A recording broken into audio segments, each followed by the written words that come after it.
Salut Sébastien, Bonjour Serge, merci pour l'invitation. comment vas-tu? Très bien, merci. Écoute, merci à toi pour ton temps. En plus, on est en décalage tous les deux. Du Ouais, coup, je vais te poser pas mal de questions. Ça me fait plaisir de t'avoir enfin en interview parce qu'on avait pas mal galéré avec chacun de nos exactement, agendas. ouais. Je vais commencer par une question très très simple, hein. Juste, est-ce que déjà tu peux te présenter, nous dire un peu qui tu es? Yes. Je m'appelle Sébastien Feuchot, j'ai 37 ans aujourd'hui. Alors moi, je suis dans l'immobilier depuis 20 ans. En fait, j'ai commencé en 2003 l'immobilier en faisant un BTS profession immobilière en alternance. Suite à ça, j'ai commencé à travailler dans l'agence de mon père en tant qu'agent immobilier. En 2007, j'ai également passé un diplôme pour être expert immobilier en valeur vénale, c'est-à-dire que j'estimais les biens immobiliers, la valeur vénale des biens immobiliers. Et en fait, les experts interviennent essentiellement dans le cadre soit d'obligations fiscales, par exemple quelqu'un qui déclare l'ISF, qui doit payer des impôts sur l'ISF, qui veut être sûr de l'évaluation de son patrimoine, soit dans le cadre souvent de litiges, s'il y a des divorces, s'il y en a un qui veut racheter la part de l'autre, qui ne sont pas d'accord sur le prix, là, les juges mandatent des experts, donc j'ai également exercé cette activité. En 2009, j'ai repris les deux agences immobilières de mon père, donc j'ai commencé à être gérant d'agence immobilière. Donc, on faisait de la transaction, de la location, de la gestion locative. Et donc, moi, j'avais toujours en parallèle mon activité d'expert en valeur vénale. Et ensuite, je crois à partir de 2010, j'ai commencé à faire de la promotion immobilière également. Donc, j'étais co-gérant avec une autre personne. Et on a construit avec cette société 27 villas et deux petits immeubles. Donc voilà, au final, ça fait 15 ans d'expérience professionnelle en immobilier, avec des agences immobilières, de la transaction, location, gestion locative, expert en valeur vénale et promoteur immobilier. Et suite à ça, voilà, j'étais jeune, beaucoup de boulot, beaucoup de responsabilités, beaucoup d'enjeux financiers. Et je me suis tapé un bon burn-out en 2015. Et là, j'ai commencé à réfléchir sur le sens de la vie parce qu'en fait, depuis le début, j'étais focus sur ma carrière. En fait, c'est un petit peu ce qu'on nous enseigne dans le système français et même européen. Travaille un maximum, gagne ta vie, cotise pour la retraite, etc. J'étais focus sur ma carrière, sur les chiffres d'affaires de mes différentes sociétés, mes objectifs, mes ambitions. Et voilà, et à un moment donné, tu te retrouves sur un lit d'hôpital, l'année en plus où j'ai gagné le plus d'argent. Et là, tu commences à réfléchir à la vie différemment. Et c'est là que j'ai eu ce déclic en me disant, OK, c'est bien, je gagne bien ma vie, j'ai une belle situation sociale, j'ai une belle voiture, voilà, je suis assez confortable, mais j'ai aucun temps pour moi, aucun temps pour mes proches, aucun temps pour mes passions ou quoi que ce soit. Et finalement, c'est pas la vie que je veux, en fait. Donc, à partir de là, j'ai réfléchi à comment faire. En fait, la solution était sous mes yeux, c'est que depuis toujours et encore même aujourd'hui en 2023, l'immobilier, c'est quand même le meilleur moyen de gagner sa liberté financière. Ça faisait 15 ans que je travaillais dans le domaine, mais que je passais mes journées à aider mes clients à faire des affaires. J'en avais fait quelques-unes pour moi, mais pas tant que ça, parce qu'encore une fois, j'étais focus sur mes sociétés. Et finalement, c'est suite à ce burn-out que je me suis dit, OK, Seb, en fait, maintenant, je vais mettre vraiment mes compétences au profit de mes propres intérêts. Et en parallèle, j'ai fermé ou vendu mes sociétés.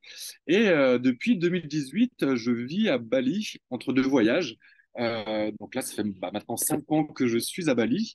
Et depuis 2020, en fait, quand je suis parti à Bali, j'avais pas forcément, j'avais même pas du tout prévu de faire d'immobilier, en tout cas pas pour les autres. En faire pour moi, oui, mais pas pour les autres. Et en fait, quand je suis arrivé à Bali, tous les jours presque, j'avais des contacts de mes anciens clients, d'amis, de collègues, etc., qui m'appelaient, qui m'envoyaient des WhatsApp, des emails pour avoir mon avis sur leur projet parce qu'ils me connaissaient en tant que professionnel de l'immobilier, ils connaissaient mon expérience. Et puis voilà, au fur et à mesure des semaines, des mois, je me suis dit, merde, en fait, j'ai quand même beaucoup d'expérience, je pourrais transmettre ça et aider beaucoup de personnes à éviter déjà les erreurs dans leur projet et surtout à eux aussi s'enrichir financièrement et enrichir leur vie. Donc j'ai commencé avec du coaching individuel. Et puis en fait, j'ai vite été débordé de demandes parce que le coaching individuel, ça prend du temps. Donc je pouvais pas prendre plus de 5 6 clients pour vraiment les suivre de manière personnalisée. Et donc en 2020, j'ai décidé de lancer ma propre formation. Voilà, c'était à peu près mi-2020 pour pouvoir aider un maximum de personnes à réaliser des projets immobiliers qui soient à la fois sécurisés, adaptés et surtout qui leur apportent de l'argent maintenant. Voilà à peu près. Ok, en tout cas, merci pour cette belle présentation. Alors du coup, je reviens un peu au début de ce que tu as dit. Qu'est-ce qui a fait en final pourquoi tu t'es dirigé vers l'immobilier, en tout cas pendant tes études? Est-ce que il y avait c'est par rapport à ton père ou voilà, t'as choisi ça au hasard ou Alors, oui et non. En fait, moi, toute ma vie, j'ai rêvé, enfin, je rêvais. Mon truc, c'était le dessin, l'art en général. Et donc, quasiment toute ma scolarité, jusqu'à mes 18 ans, mon plan, c'était d'intégrer des écoles de dessin. J'avais même passé des entretiens. J'étais accepté aux Beaux-Arts à Lyon, aux Beaux-Arts à Genève également, et dans une autre école, l'école Condé à Lyon. Et mon but, c'était soit d'être designer voitures, soit d'être architecte. Et en fait, en passant dans les entretiens avec ces écoles de dessin, ils m'ont bien fait comprendre que bah, déjà, c'était 7 années d'études qui coûtent très cher. Et voilà, ma famille, même si mon père était dans l'immobilier, il a aussi connu des périodes difficiles et on n'était pas forcément très riches à l'époque. Enfin, ils n'étaient pas forcément très riches à l'époque. Et malgré 7 années d'études, bah, il y avait 50% des gens qui sortaient de ces écoles qui n'avaient pas de travail. Et donc ça, bah, moi, ça m'a quand même bien refroidi.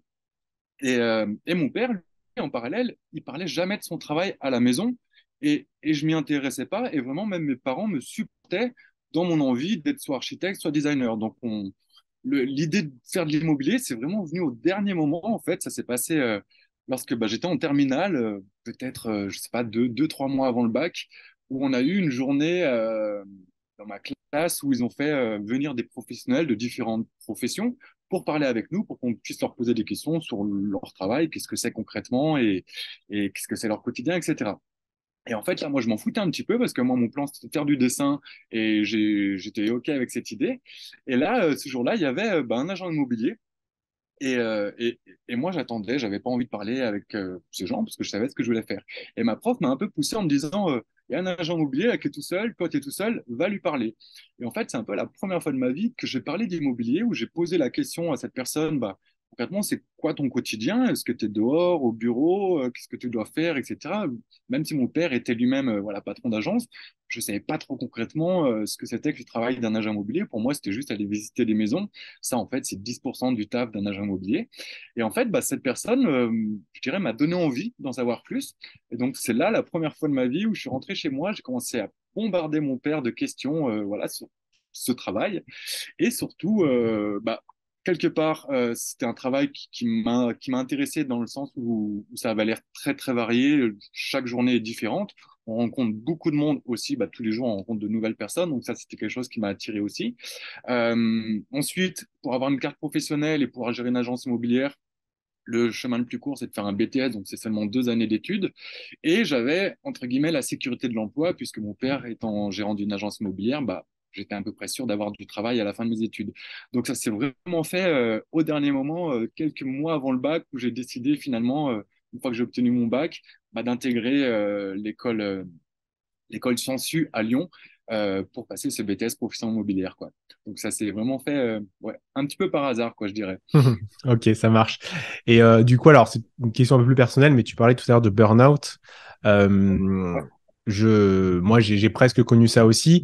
Est-ce que tu as des conseils, toi, à donner aux gens qui vivent un burn-out ou qui sont sur le point de le vivre, tu vois, que tu le sens arriver, toi, le truc.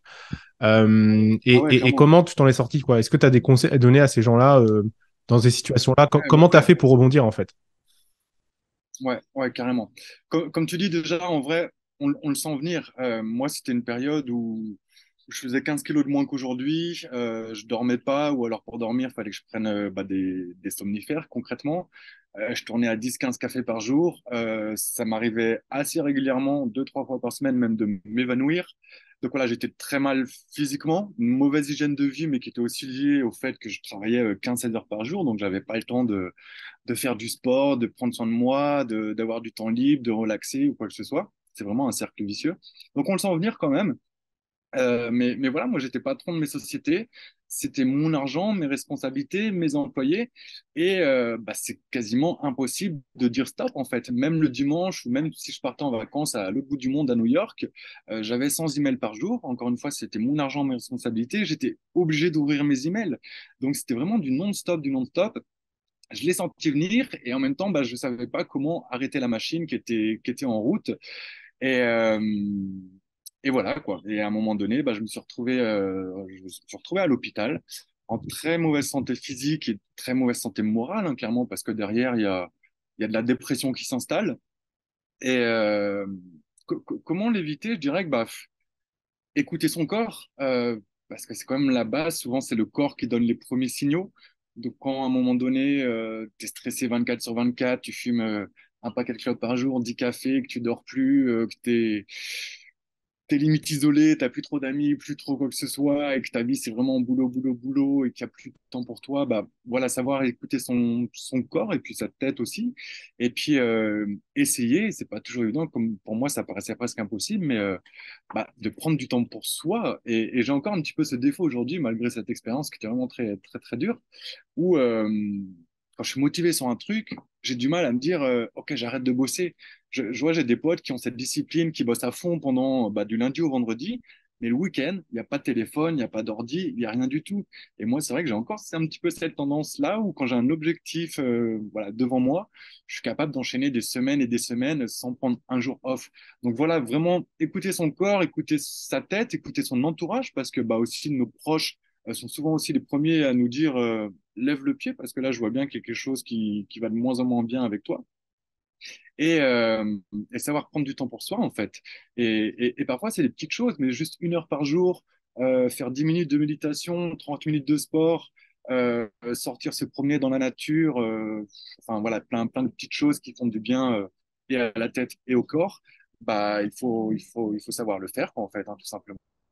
Mais c'est vrai que c'est pas toujours évident quand on a une machine qui est lancée, qu'on est voilà, responsable de ce qui se passe dans nos sociétés, d'arrêter cette machine. Donc voilà, déjà écouter son corps et et après pour rebondir, en fait, je dirais que c'était presque plus simple de rebondir une fois que tu as touché le fond, malheureusement. Et c'est pour ça que si on peut rebondir avant d'avoir touché le fond, c'est quand même beaucoup mieux parce que je suis vraiment passé par des phases très, très, très, très difficiles moralement. Mais c'est vrai qu'à un moment donné, quand tu touches le fond, c'est là que tu décliques et c'est là que tu dis merde, ok, j'ai 30 ans. Je gagne très bien ma vie. Beaucoup de gens autour de moi, entre guillemets, me jalousent mon vie parce que matériellement, ça se passe bien, socialement, ça se passe bien, etc. En attendant, moi, mon quotidien, c'est que du boulot, boulot, boulot. Et la vie, elle est trop courte pour la passer à travailler, en fait. Certes, ça fait partie des choses qu'on doit faire parce qu'on est dans un système capitaliste où on a besoin d'argent. Mais il n'y a pas que ça. Et quand tu es à moitié mort à 30 ans sur un lit d'hôpital, là, tu te rends compte que vraiment la vie est courte et qu'il faut trouver la juste balance entre gagner sa vie pour avoir une vie confortable et pouvoir se payer ce qu'on a envie de se payer, je dirais, mais aussi avoir du temps parce que finalement, aujourd'hui, c'est ce que je recherche le plus. Euh, voilà, il y en a qui sortent de la rat race, donc du système métro boulot dodo. À Bali, j'ai rencontré beaucoup de gens qui sont sortis de ça, qui sont devenus entrepreneurs en ligne, parfois très successful, mais quand je vois leur vie, j'en ai pas envie du tout parce qu'ils sont finalement tombés dans ce que j'appelle une golden race, où c'est la course aux millions d'euros, etc. Et finalement, ils font que bosser aussi. Alors certes, ils sont successful, mais pareil, ils prennent même pas le temps pour eux, et même quand ils voyagent, au final, ils restent dans leur chambre d'hôtel sur leur ordi pour bosser. Et moi, je dirais que je suis plus à la course, à la time race. C'est voilà, d'avoir du temps pour moi, pour mes proches, pour mes passions, pour voyager, etc. Donc après, chacun son truc. Je pense que ça dépend aussi de ton âge. Hein. Quand tu as 20, 25 ans, jusqu'à 30 ans, pourquoi pas charbonner au maximum dans le but justement derrière d'être un peu plus libre. Voilà, chacun sa personnalité. Mais c'est vrai qu'aujourd'hui, moi, je préfère, je dirais, pour donner des chiffres au pif, hein, je préfère gagner 5 000 € par mois et travailler à mi-temps que de gagner 10 000 € pour travailler à plein temps. D'après ce que j'ai vécu, mon expérience, voilà, c'est comme ça que je trouve mon bonheur dans la vie et quand j'ai du temps tous les jours pour faire des choses qui me plaisent, voilà, des choses personnelles en fait surtout, et pas que seulement travailler, même si j'aime ce que je fais au niveau professionnel, quoi. Ok, donc du coup, merci pour ce partage, parce que c'est des choses quand même assez intimes de parler de son burn-out. Du coup, pour ceux qui nous écoutent ou nous regardent, si vous êtes dans une phase de burn-out ou si vous sentez que vous allez y arriver, j'espère que vous avez bien écouté les conseils de Sébastien. Alors, tu parlais tout à l'heure d'un déclic pour l'investissement immobilier après du coup ce burn-out. Avec le recul, est-ce que tu peux nous dire qu'est-ce que t'a apporté l'investissement immobilier dans ta vie? Cette liberté que j'ai depuis 5 ans finalement. Euh, en fait, alors moi je suis pas forcément le plus gros rentier, Néanmoins, j'ai la vie de mes rêves. En fait, pour plusieurs raisons. Première raison, c'est que je vivais, je travaillais à la frontière suisse, donc sur un secteur qui est très très cher. Et c'est le genre de secteur sur lequel il n'y a pas de rentabilité. Donc, j'avais fait plusieurs projets au cours de ma carrière, mais uniquement des projets d'achat-revente. Donc, j'ai fait des grosses plus-values, mais ce n'est pas des rentes qui te permettent de vivre à Bali pendant 5 ans sans rien faire et que ça tombe tout seul du ciel. Et c'est vraiment à ce moment où j'ai eu ce burn-out que je me suis dit, OK, en fait, il faut que j'arrête de faire de l'achat-revente. Il faut que je commence à faire de l'investissement locatif pour pouvoir toucher des rentes passives, pour pouvoir être libre géographiquement, ce qui pour moi est le plus important. Je préfère voilà, voyager, m'acheter des billets d'avion plutôt que d'acheter une Ferrari. Après, chacun son truc. Mais moi, c'est ce que je voulais. C'était avant tout une liberté géographique. Bien sûr, la liberté financière, parce que c'est ce qui permet de payer tout ça. Et c'est vrai que j'ai commencé à faire finalement de l'investissement locatif assez tard. Mais voilà, je suis pas le plus gros rentier, mais enfin, voilà, on peut le constater sur Instagram, de quoi vivre une vie quand même très confortable à Bali, de voyager tous les 2 mois grâce à mes rentes passives. Néanmoins, là justement, j'ai prévu le mois prochain de rentrer en France. Ça me réjouit pas forcément beaucoup, mais c'est pour de bonnes raisons. Alors déjà pour voir la famille, parce que c'est vrai que c'est pas toujours drôle d'être expatrié ou de vivre à l'étranger. Il y a aussi des sacrifices à faire. Et aussi pour en fait profiter de cette année 2023 qui pour moi je pense va être un bon moment pour investir, pour pouvoir faire plus d'investissements locatifs et augmenter mes rentes pour être encore un peu plus confortable. Donc voilà, pour moi c'est vraiment le meilleur moyen encore aujourd'hui, même en 2023, d'avoir une liberté financière, géographique et temporelle. Parce que c'est depuis toujours, et les chiffres écrasent la polémique, le domaine qui a créé le plus de richesses. Et surtout par rapport à de la bourse ou de la crypto, les rentes en immobilier sont déjà prévisibles. Voilà, on sait qu'il va peut-être y avoir une baisse, peut-être pas, etc. Mais on peut quand même anticiper par rapport à la crypto ou la bourse qui peut dégringoler de 50% en 24 heures. Ça, c'est juste impossible en immobilier. Et c'est des rentes qui sont stables et c'est des rentes qui sont sécurisées. Quand on sait faire une étude de marché pour savoir où investir, être sûr qu'il y a de la demande en face, quand on sait choisir son locataire, quand on sait signer les bonnes assurances pour que s'il y a un problème avec le locataire, qu'on soit payé par l'assurance, voilà, on peut vraiment se projeter sur 5, 10, 15 ans et à quelques euros près, savoir ce qu'on va toucher tous les mois. Et surtout, la grosse force de l'immobilier, c'est qu'il y a cet effet de levier bancaire. Même si aujourd'hui, c'est clairement plus difficile d'obtenir un crédit immobilier, c'est toujours possible. Et j'ai encore 2 élèves qui, en décembre 2022, donc il y a moins de 2 mois, ont encore décroché des crédits à 110%. Donc, avec une vraie méthode et des projets qui tiennent la route en face, c'est encore possible. Et c'est vrai que cet effet de levier bancaire, ça permet à, bon, je dirais, tout le monde, à partir du moment où on a un salaire, de pouvoir commencer à investir. Parce que même si tu as 5 000 euros d'apport, ce qui est déjà pas mal, si tu les mets en bourse ou en crypto, avant d'être rentier, soit il faut avoir beaucoup de chance, soit il va falloir attendre longtemps et puis continuer à mettre de l'argent dans ta crypto ou en bourse. Alors qu'avec l'immobilier, avec 5 000 euros, on peut lever 100, 150 000 euros et on fait travailler de l'argent, enfin on fait travailler 150 000 euros et pas seulement 5 000 euros. Donc pour moi, c'est ça aussi voilà, l'un des gros points forts de l'immobilier. Et encore une fois, hein, il y a des chiffres. Vous pouvez taper sur Google BFM millionnaire immobilier. Il y a un article qui date d'un an et demi à peu près, qui dit qu'encore une fois, le nombre de millionnaires en France a augmenté et que ce qui explique en grande partie ces millionnaires, c'est l'immobilier. Donc voilà, il y a beaucoup de gens qui disent c'est pas rentable, c'est pas la bonne période, ceci, cela. Voilà, en attendant, ça fait 100 ans que c'est le domaine qui crée le plus de richesses. Et c'est vraiment un domaine qui est accessible, même si on gagne le SMIC. Moi, j'ai des élèves dans ma formation qui gagnent le SMIC, qui ont fait un projet qui leur apporte déjà 400 euros de bénéfices mensuels après impôt. Donc, en gros, ils ont augmenté leur salaire de 40% avec un seul projet en immobilier. Donc, on peut vraiment commencer avec, je dirais, de petits moyens. Et si on fait des bons projets qui à chaque fois nous enrichissent, on va pouvoir enchaîner les projets. Et parfois en 1 an, 2 ans, 3 ans, ça dépend après combien de temps on s'implique dans nos investissements, etc. Et puis surtout, si on a la bonne méthode, on peut vraiment remplacer son salaire par des rentes et commencer à avoir une vie beaucoup plus confortable et plus alignée avec nos envies, quoi. Très bien. Alors du coup, tout à l'heure, tu as fait la transition par toi-même, donc c'est cool. Tu disais que tu allais rentrer en France et qu'en plus, sur cette année 2023, ça allait être il y allait avoir des opportunités pour l'investissement immobilier. Alors justement, tu vois, moi, imagine, j'arrive sur la chaîne, je te découvre, je me dis, OK, je veux me lancer dans l'investissement immobilier. Est-ce qu'en 2023, est-ce qu'on peut toujours investir dans l'immobilier? Est-ce que c'est une bonne période? Est-ce qu'il ne faut pas attendre? Voilà. Qu'est-ce que tu en penses? Alors, En, en vrai, déjà, je pense qu'il n'y a pas de bonne ou mauvaise période. Ce qu'il faut juste savoir faire, c'est s'adapter à la période. Il y a des périodes comme on l'a vécu ces dernières années où les taux étaient très bas, mais les prix augmentaient très vite. Et même pendant l'après-Covid, où tout le monde pensait que l'immobilier allait se casser la gueule. En fait, il a toujours augmenté à coup de 7-8% par année. Et il y a des périodes comme on va peut-être vivre, ce qui n'est pas encore le cas, hein, mais en 2023, peut-être 2024, où on va avoir au moins un ralentissement de l'augmentation, peut-être même une baisse des prix par rapport à la situation mondiale en général, par rapport à l'après-Covid, la guerre, l'inflation, et aussi par rapport à cette augmentation des taux d'intérêt pour les crédits immobiliers. En fait, ce qui se passe, et ça, moi, je l'ai bien vécu en 2008. J'étais donc patron de 3 agences immobilières à ce moment-là.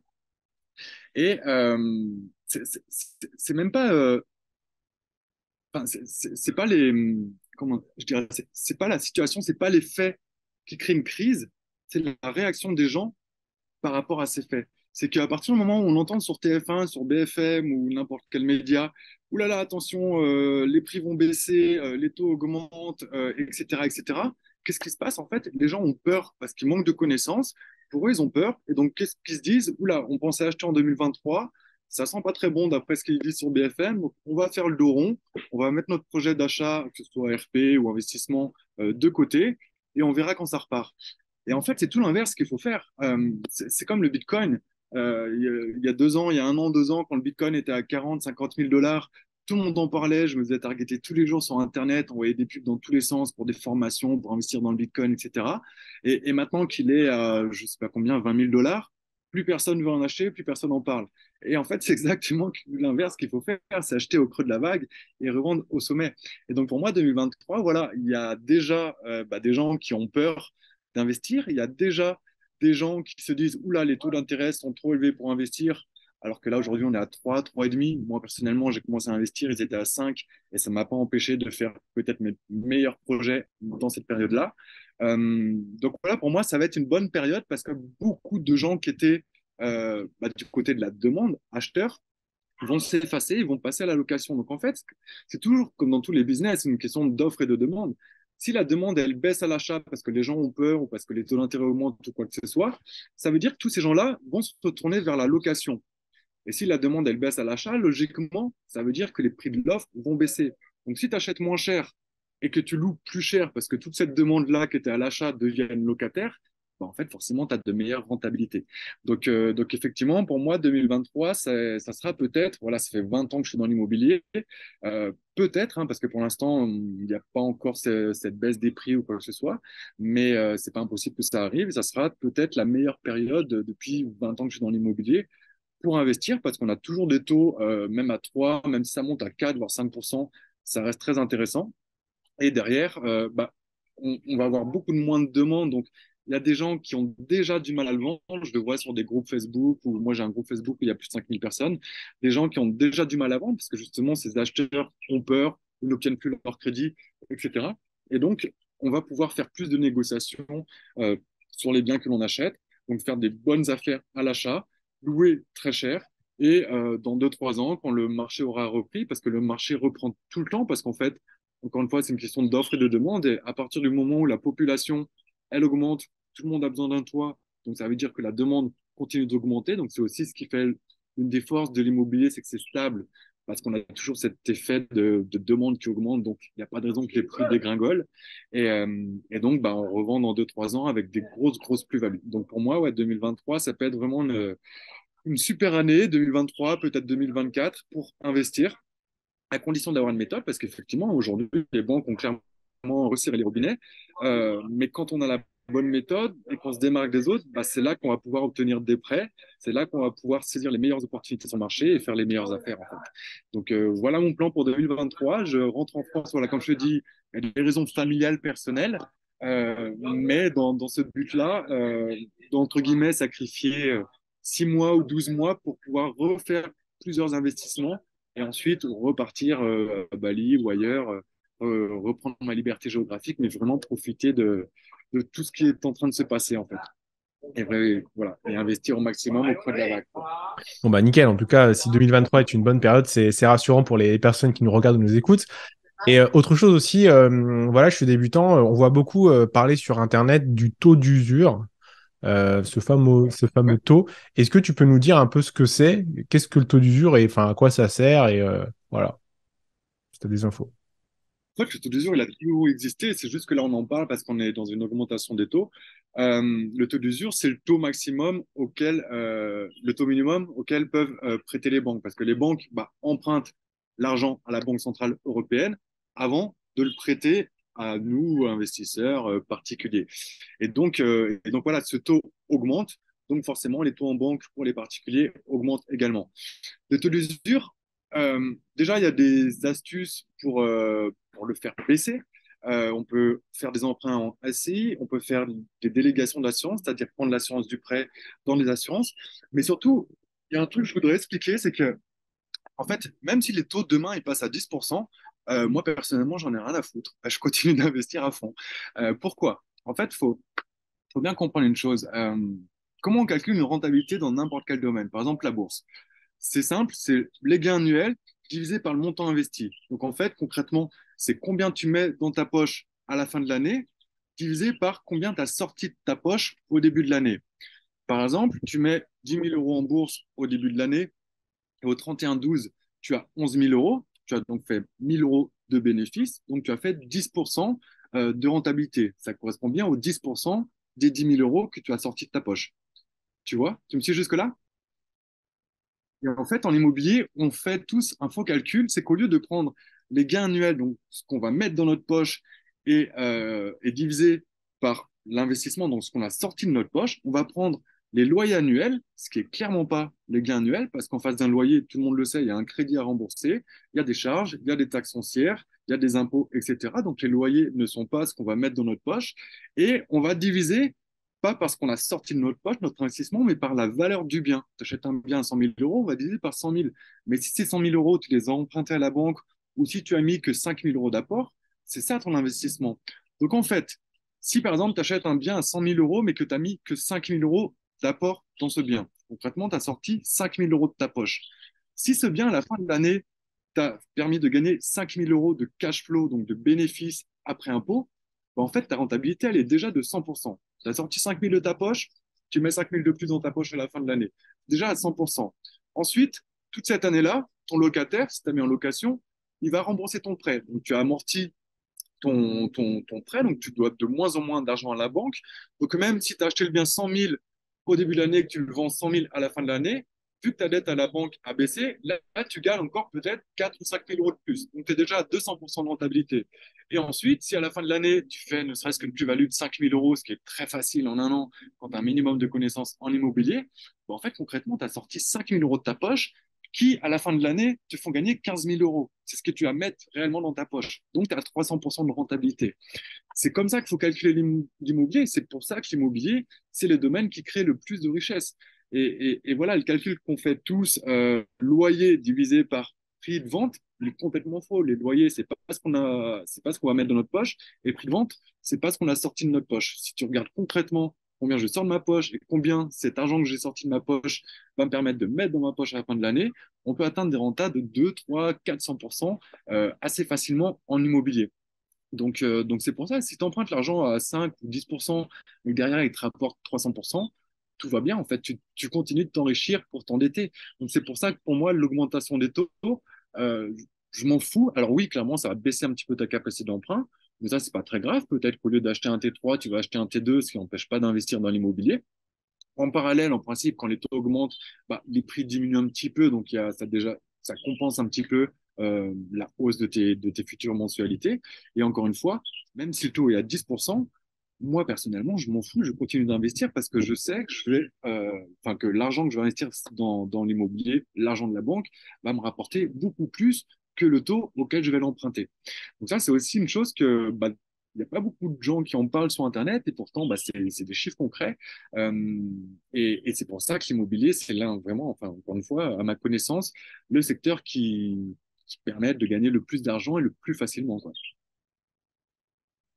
Est-ce que j'ai été clair sur les calculs?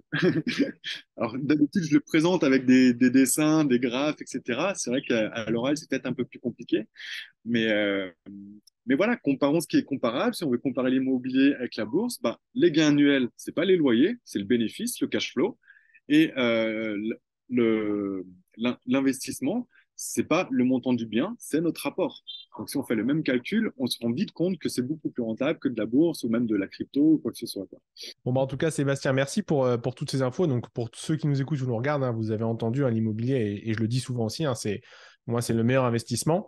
Et alors, bon, on parlera de ta formation après, mais ça y est, j'ai compris que 2023, c'était une bonne année. J'ai compris que l'immobilier, c'était le meilleur investissement. Et alors, c'est quoi la meilleure stratégie pour débuter? Enfin, déjà, est-ce qu'il y a une stratégie pour débuter? Euh, voilà, qu'est-ce que toi, tu conseilles aux personnes qui débutent? Alors, je dirais qu'il y a, oui, peut-être une bonne stratégie pour débuter, mais ensuite, je peux t'en parler aussi, il y a aussi pas forcément de bonnes stratégies pour continuer. Euh, pour débuter, et c'est d'ailleurs comme ça que j'ai débuté, à l'époque, bah, j'en parle souvent dans les conférences, je gagnais, bah, je venais de commencer à travailler, donc je gagnais 1100 euros, 1150 € net. Quand tu es agent immobilier, tu as des commissions mais qui viennent plusieurs mois après, donc je gagnais vraiment 1150 € net. J'avais pas d'apport. Et en fait, j'ai fait un projet d'achat-revente sur une résidence principale.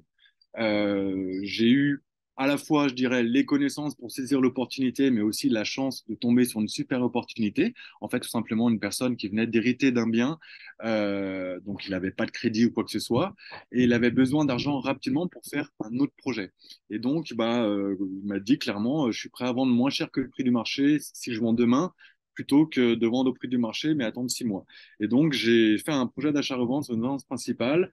Et en 4 mois, sans faire de travaux, j'ai pris 65 000 euros de plus-value, donc net d'impôt. Donc ça, alors, c'était vraiment un peu le coup de bol, mais faire une plus-value de 10, 20, 30 000 euros avec un minimum de connaissances, en fonction des secteurs, ça peut être assez facile. Et quand on le fait sur une résidence principale, qu'on est exonéré d'impôts, bah, tout de suite, forcément, quand tu as 20, 30 000 euros à gauche, bah, derrière, tu vas pouvoir enchaîner les projets. Tu prends ces 30 000 euros, tu vas faire 3 projets d'investissement dans lesquels, si tu n'arrives pas à emprunter sans apport, bah, tu mets 10 000 euros dans chacun. Et puis, au bout d'un an ou deux, tu en vends un des trois, tu reprends 30 000 euros de plus-value et tu en rachètes trois de plus. Et comme ça, en 2, 3 ans, tu peux avoir 5, 6, 7 biens alors que tu as commencé avec un salaire de 1 000 euros, quoi. Donc vraiment, pour commencer, je pense que voilà, l'achat-revente sur une résidence principale, ça peut être très très bien. Malheureusement, on peut pas le faire sans cesse, ou alors à un moment donné, il faut le faire en tant que marchand de biens, donc créer une société, payer des impôts, etc. Ce qui est aussi une très très bonne stratégie, hein, parce que encore une fois, sur des secteurs comme le mien, voilà, des secteurs où les prix sont élevés, où surtout le marché est dynamique et il augmente très rapidement, faire des plus-values de 20 000 euros, 30 000 euros sur un projet, c'est bah, tu gagnes 30 000 euros sur un projet peut-être en 6 mois, alors qu'avant de gagner 30 000 euros sur des rentes, même si tu as un super investissement qui te rapporte même 5, 600, 800 euros de cash flow par an, bah, ça va faire 10 000 euros par an, donc tu auras tes 30 000 euros en 3 ans. Donc c'est vrai que pour moi, l'achat-revente, c'est une bonne technique pour aller vite. Et en fait, pour moi, la bonne stratégie, c'est de mixer les deux. C'est à la fois bah, faire de l'investissement locatif pour avoir des rentes passives, bah, pour éventuellement remplacer son salaire par des rentes et gagner cette liberté, mais aussi savoir arbitrer son patrimoine, c'est-à-dire revendre des biens assez rapidement sur du court terme, peut-être 6 mois, 1 an, 2 ans, pour faire des plus-values, pour toujours avoir du cash et ne jamais être bloqué par les banques. Si un jour tu veux monter sur un autre projet et que la banque te demande un apport, eh bien tu as toujours de l'apport et tu peux vraiment enchaîner les projets plus rapidement. Donc ça déjà pour moi, voilà, c'est pour débuter, achat-revente résidence principale, c'est une bonne technique. Bien sûr, il faut aller sur des secteurs qui s'y prêtent, hein, parce qu'il y a ça aussi, il faut bien le comprendre. Il y a des secteurs qui sont propices à faire de la rentabilité, du cash flow. Par exemple, je sais pas, tu prends Limoges, tu prends n'importe quelle annonce sur le Bon Coin à la vente, tu regardes les prix de location, tu fais du 10%. Sans connaissance, sans optimiser le projet, sans négocier, tu es déjà à 10% de renta. Par contre, tu regardes aussi l'historique des prix de vente, ça fait 10 ans qu'ils n'ont pas bougé. Donc oui, tu vas faire des rentas. Au final, tu vas faire du cash flow, mais qui sera pas énorme parce que ton loyer, enfin voilà, quand tu loues un bien à 300 euros, même si tu as 10% de renta, tu vas avoir 50, 100 euros de cash flow. Donc avant de remplacer ton salaire, il va falloir faire beaucoup de projets. Et les jours où tu vends, tu gagnes pas d'argent, voire même t'en perds. Donc voilà, il y a des secteurs propices à la renta, au cash flow, et il y a des secteurs propices, qui sont les secteurs là où c'est cher, je dirais, qui sont propices à faire de la plus-value, et parfois même sans vraiment de connaissances, juste en profitant de l'augmentation naturelle du marché. En un an, tu peux faire des 10-20% de plus-value sur ton prix d'achat, et voilà, faire des grosses sommes d'argent, faire des gros billets, et enchaîner les projets comme ça. Donc voilà, pour moi, déjà, une bonne technique, c'est de mixer investissement locatif et achat-revente. Et après, je dirais qu'il n'y a pas, il n'y a pas de bonne ou de mauvaise stratégie. On voit beaucoup sur Internet des gens qui vendent voilà, un petit peu la dernière méthode miracle à la mode. Fait de la LCD, investit dans des garages, fait de l'immeuble, fait du meublé, fait du vide, etc., etc. En fait, tout ça, ça peut être très très bien. Tout ça, ça peut être très très nul. En fait, ça va dépendre bah, déjà de ton secteur, de ton budget, de ton profil d'investisseur, et ensuite, ça va dépendre de tes objectifs. Est-ce que tu veux un complément de revenu et éventuellement enchaîner les projets pour carrément être rentier, remplacer ton revenu par des rentes?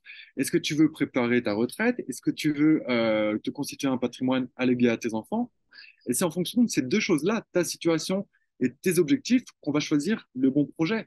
Et en fait, c'est de la logique, tu vois.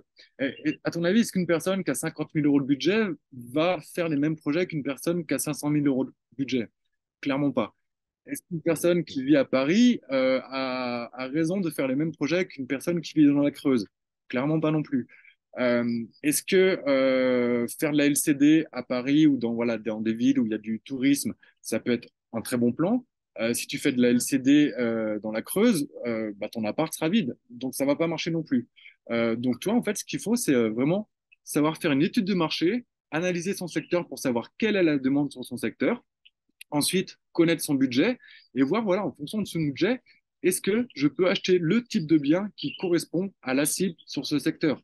Est-ce que la cible, c'est plutôt des jeunes, il y a des étudiants et je peux faire de la location étudiante? Est-ce que la colocation, ça peut marcher? Est-ce que la location pour durée, tourisme, ça peut marcher? Est-ce que ça rentre dans mon budget? Et c'est comme ça qu'on gagne de l'argent en immobilier. Et ensuite, l'objectif. Bon, beaucoup de mes élèves, je dirais 80% de mes élèves, leur objectif, c'est complément de revenus dans un premier temps, parce on peut, je dirais, enfin j'en ai un d'ailleurs qui a déjà remplacé son salaire en un seul projet, c'est aussi possible, mais souvent on fait deux, trois projets. Au début, c'est un complément de revenus, on en fait deux, trois, et après on remplace carrément notre revenu. Ça, c'est, je dirais, l'objectif de 80% de mes clients. Mais j'ai aussi un client qui, par exemple, qui a une trentaine d'années et qui m'a dit, moi, mon objectif, c'est pas du tout d'être rentier. J'adore mon boulot. Je suis passionné par ce que je fais. Moi, ce que je veux, c'est avoir du patrimoine à léguer à mes enfants, les mettre à l'abri parce que, voilà, ils auront peut-être pas de retraite, etc. Et en m'embêtant un minimum. Et en fait, bah, cette personne, je lui ai dit, bah, écoute, t'as 30 ans, tu es à la retraite à 60 ans, peut-être 65, avec ce qui se passe en ce moment. Je lui ai dit, pourquoi pas t'achètes un garage par an. Le garage, c'est cool, c'est des petits investissements, il n'y a pas de travaux. C'est plus sécurisant d'avoir 10 garages à 10 000 que de mettre 100 000 euros dans un seul appartement, parce que si par hasard il y a un garage qui est vide ou un locataire qui paye pas, bah, tu as quand même 9 autres loyers qui rentrent. Il n'y a pas de travaux, il n'y a pas d'état des lieux. Euh, si le locataire ne paye pas, tu le mets dehors en une semaine, parce que c'est pas un lieu d'habitation. Moi, ça m'est arrivé une fois sur l'un de mes garages. Le locataire ne payait pas de bol pour lui, la porte était ouverte, il y avait sa voiture dedans. J'ai appelé l'huissier, il a mis un sabot à sa voiture. Donc, c'est soit tu payes ton loyer de 60 euros, soit tu peux pas te servir de ta voiture. Autant dire que le loyer, il est vite payé. Et puis surtout, même la procédure d'expulsion, en 2 mois, c'est fait parce qu'encore une fois, c'est pas un lieu d'habitation.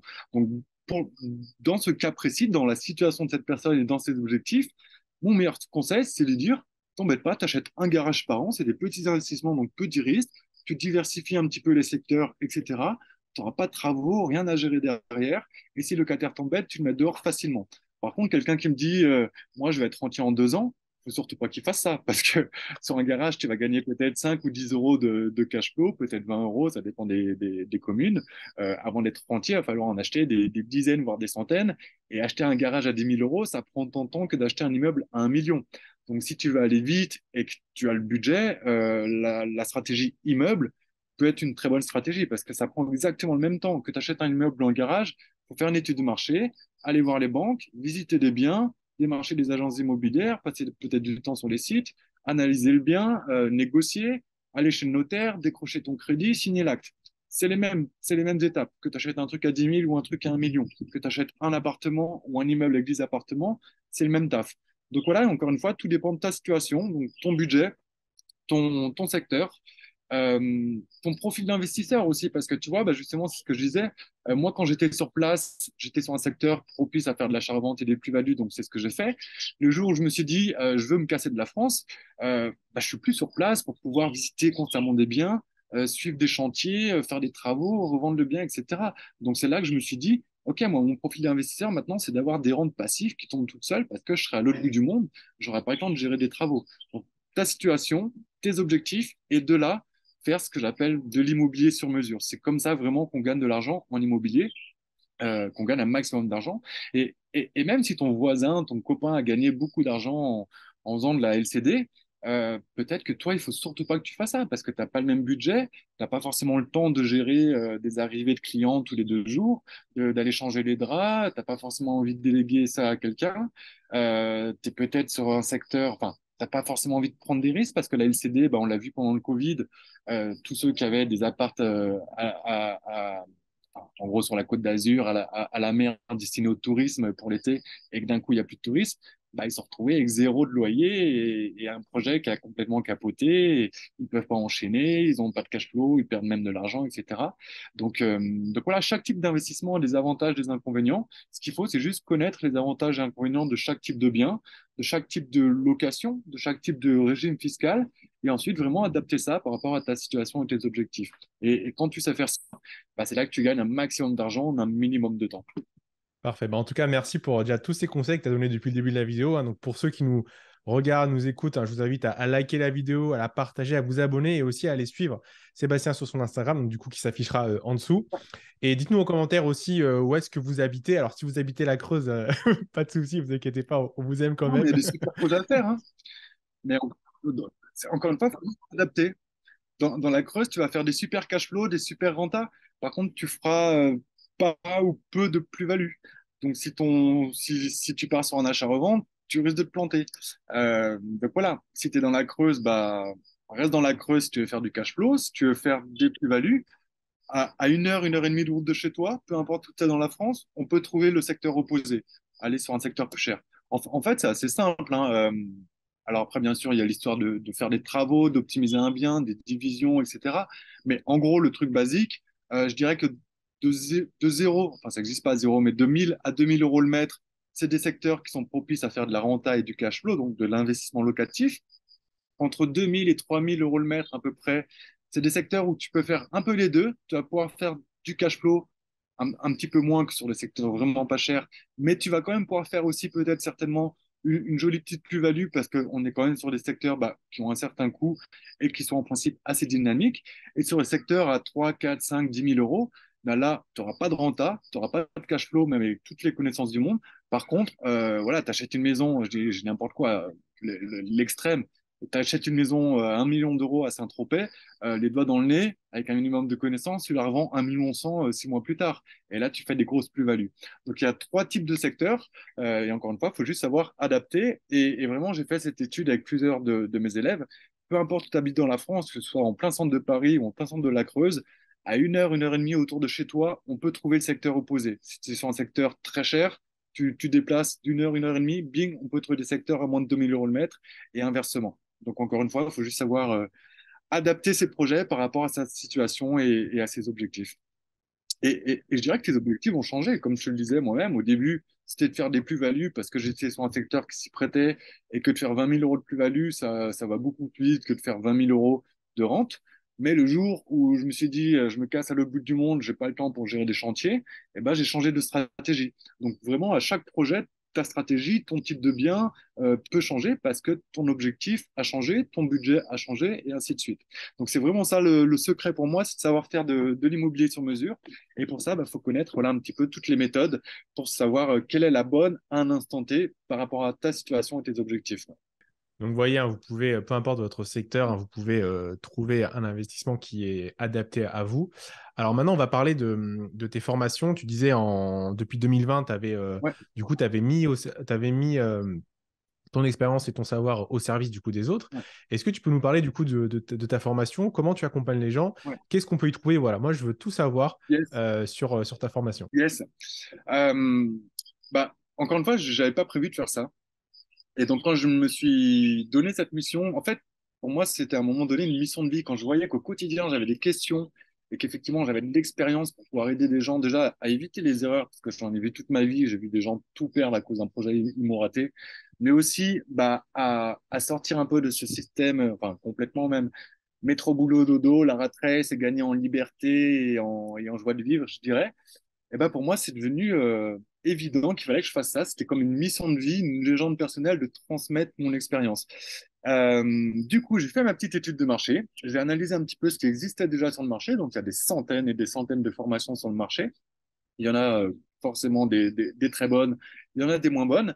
Mais surtout, je me suis rendu compte qu'effectivement, voilà, il y avait beaucoup, beaucoup de formations euh, qui reposaient sur une seule stratégie. Comme je disais, voilà, soit garage, LCD, achat-revente, investissement locatif, immeuble, etc.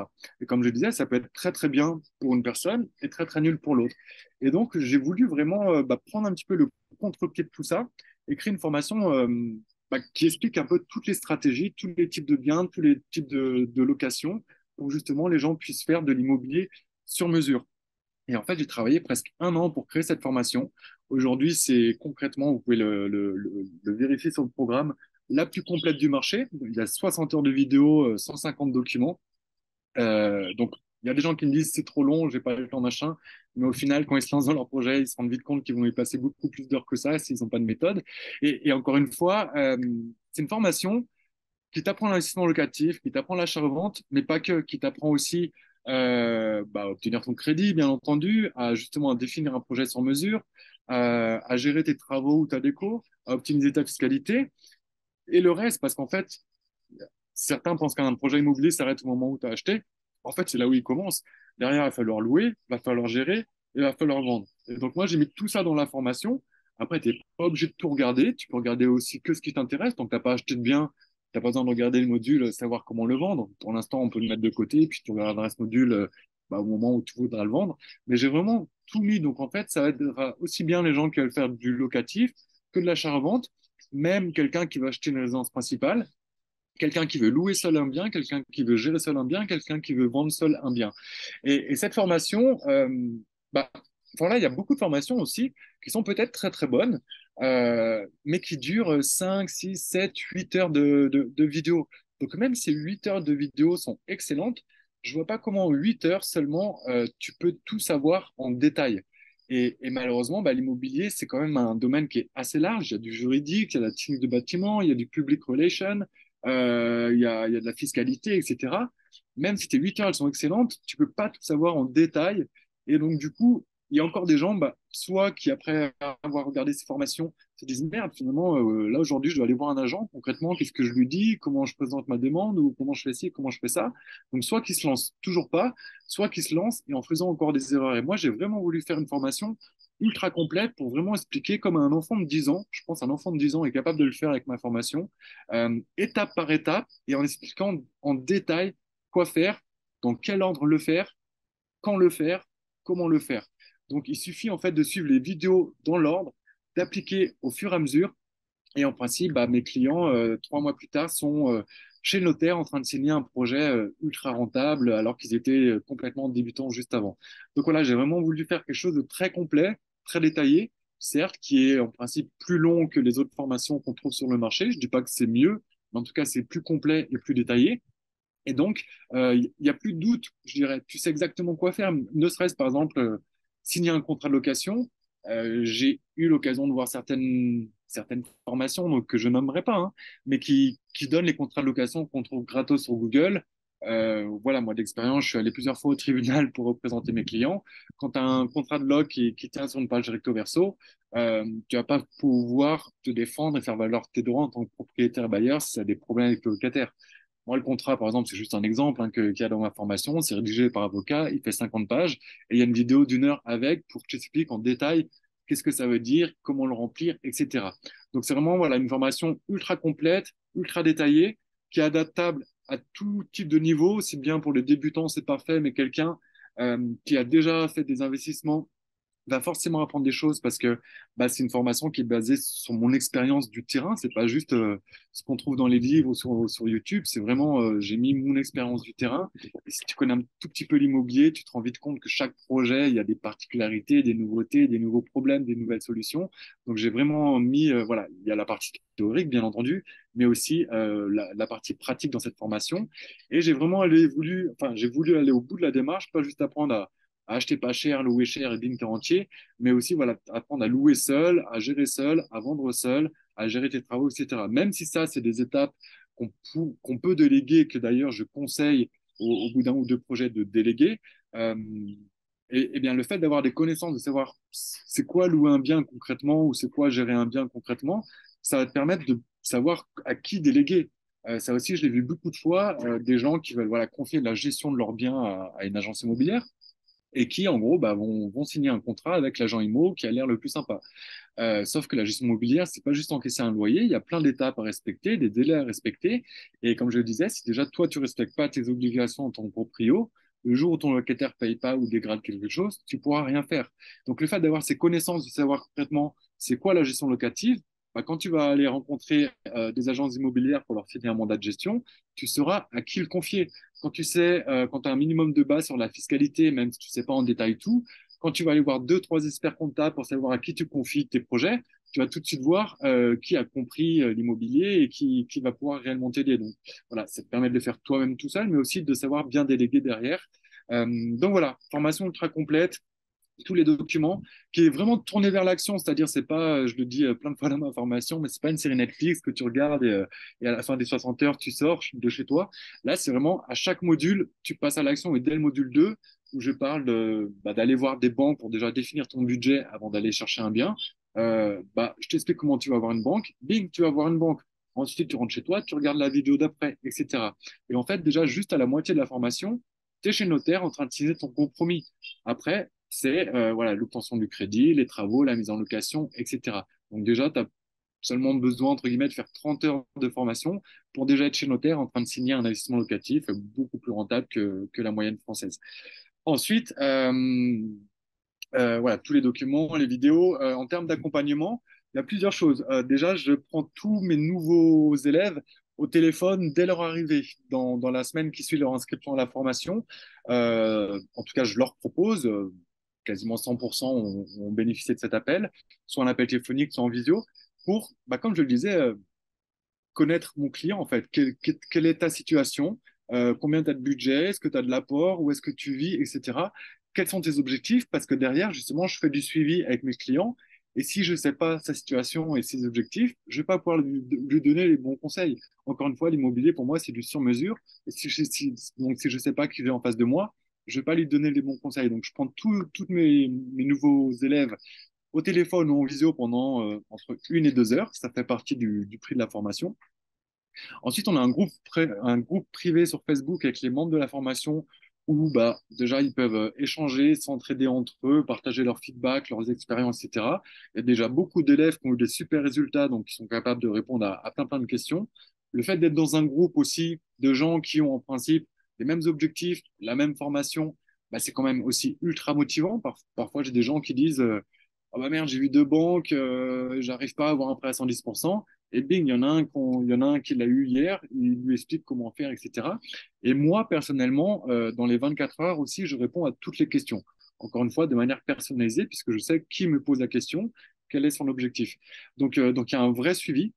Et ensuite, je fais en visio, sur Zoom, 2 lives par mois avec, donc, encore une fois, les élèves de ma formation pour répondre à toutes leurs questions, que ce soit sur la formation ou sur leurs projets en cours. Par exemple, tiens, j'ai visité ça hier, voilà les photos, voilà mon étude de marché, qu'est-ce que vous en pensez? On étudie le truc ensemble et on valide. Et ça, je pense, c'est très important parce qu'il y a beaucoup de gens, même avec une formation ou avec, après avoir lu plein de bouquins, qui au moment où il faut prendre la décision, quel prêt choisir, est-ce que c'est le bon bien, est-ce que c'est mes bons calculs, est-ce que j'ai un oublié, et ainsi de suite, bah, ont peur, se retrouvent dans une certaine solitude et du coup passent pas à l'action. Et le fait de pouvoir parler avec moi et les autres membres de la formation et de valider des points importants, ça rassure aussi beaucoup et ça permet vraiment d'avancer dans les différentes étapes et de passer sereinement à l'action et de réaliser des projets assez rapidement, même si, comme je disais, ils étaient bien souvent débutants quand ils ont rejoint la formation. Donc voilà, formation ultra complète et ensuite le suivi qui pour moi est primordial, hein. Une formation, elle peut être même voilà, la plus complète, la plus détaillée. Comme je dis, l'immobilier, c'est du mesure. Les gens ont besoin de se rassurer, même s'ils ont tout juste, ils ont fait une étude de marché, elle est clean, ils ont fait leur tableau de calcul du cash flow, il est complètement juste, etc. Bah, juste de valider, est-ce que c'est bon? Est-ce que j'ai rien oublié? Oui, c'est bon, hop, ils passent à l'action et ils ont des résultats. Donc voilà. Bon, parfait, merci pour toutes ces infos. De toute façon, si vous êtes intéressé, vous aurez le lien pour rejoindre la formation de Sébastien en description. Et puis, vous avez aussi son Instagram, du coup, qui s'affichera. Bah, écoute, Sébastien, bah, je te remercie pour ton temps et tous tes conseils et tout ton partage d'expérience et de ta vie aussi. On en sait beaucoup plus Ouais, sur toi. Je te souhaite de passer une excellente journée. merci. Et puis, je te dis à plus tard. Et pour les autres, n'hésitez pas à laisser un like et à vous abonner. À plus tard. Ciao, ciao. Merci, à bientôt, ciao.